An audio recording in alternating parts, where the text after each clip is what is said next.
Le titre, je dirais, est plus long que l'objet du livre. En fait, c'est une longue histoire qui a commencé il y a une quinzaine d'années. Il y a une quinzaine d'années, j'avais écrit un livre à propos de l'origine des évangiles et que j'avais appelé l'évangile de Jérusalem parce que, contrairement à ce qui est annoncé partout, j'avais découvert en travaillant les textes qu'en fait il y a dans le récit des évangiles plusieurs couches littéraires d'époques différentes. Et la couche la plus ancienne remonte à un texte araméen qui est l'ancêtre commun des évangélistes Marc, Matthieu et Luc, donc un ancêtre commun, et qui a dû être écrit aux alentours des années 40, au moment des premières persécutions, quand il a fallu que l'Église quitte Jérusalem parce qu'elle était persécutée et se réfugie à Antioche.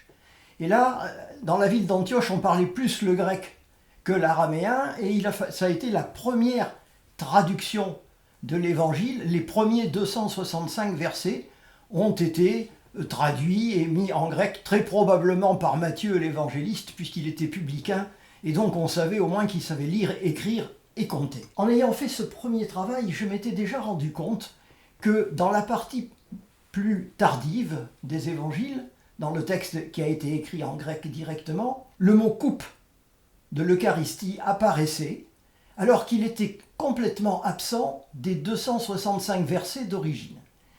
Et je me suis dit, c'est curieux, ça voudrait dire que le rite eucharistique que nous connaissons ne s'est pas appliqué dans la première époque des évangiles. J'ai laissé passer une bonne quinzaine d'années et je reviens sur ce sujet-là. Et donc, en ayant étudié, ce que je peux dire, c'est ceci. L'évangile de Matthieu araméen nous parle forcément au moment de ce qu'on appelle la multiplication des pains, au moment où les pains sont multipliés pour la foule. Eh bien, si on regarde le texte de Matthieu, il dit que tout le monde a partagé des pains et des poissons, mais il traite les pains et les poissons en une seule distribution, et je dirais en une seule phase. Il rassemble les pains, les poissons, et en une fois. Et donc, Jésus bénit à la fois, en même temps, les pains et les poissons. Et ça doit être à peu près le rite eucharistique de l'année 40.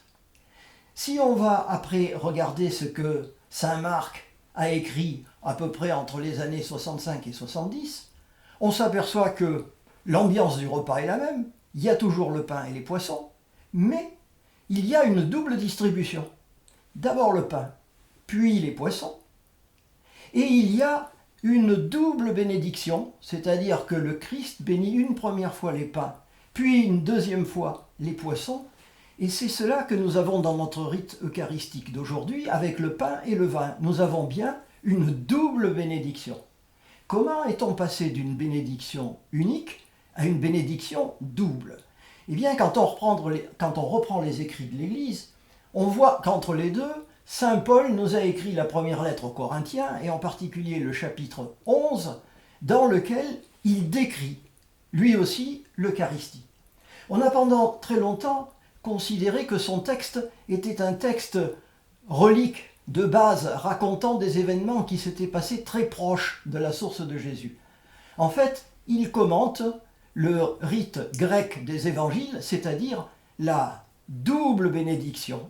Et il dit, la nuit même où il fut livré, le Seigneur prit du pain, il le bénit, puis à la fin du repas, il prit une coupe, la bénit et la distribua en disant « Prenez et mangez-en tous, ceci est mon sang ». Et c'est ce rite que nous avons gardé de nos jours dans l'Église catholique pour célébrer le rite eucharistique. Ça veut dire, en conclusion, très rapidement, trois choses. La première, c'est qu'à cause de cet évangile araméen que j'ai découvert, on se rend compte que Paul, dont on pensait toujours qu'il avait écrit ses lettres avant la rédaction finale des évangiles, en fait c'est un contemporain de la rédaction, puisqu'il connaît au moins le premier texte araméen, sinon une grande partie du texte grec qui a suivi. Et donc, Paul connaissait les évangiles. Et la deuxième des choses qui est importante, c'est que dans nos propres évangiles, on nous parle effectivement de ce pain et de ce vin béni et partagé.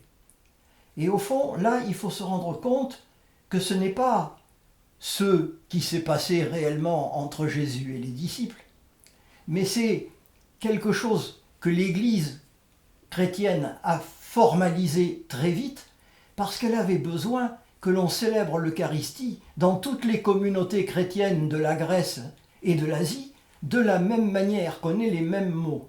C'est pour ça que ce texte de l'Eucharistie n'est pas ce que Jésus a dit aux disciples lors de leur premier repas, mais plus important, la manière dont il faut célébrer la messe quand on revit cet événement à la mémoire du Seigneur.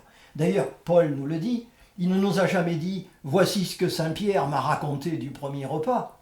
Il dit clairement dans la lettre aux Corinthiens, et je terminerai par cela, « voici comment je le tiens du Seigneur ».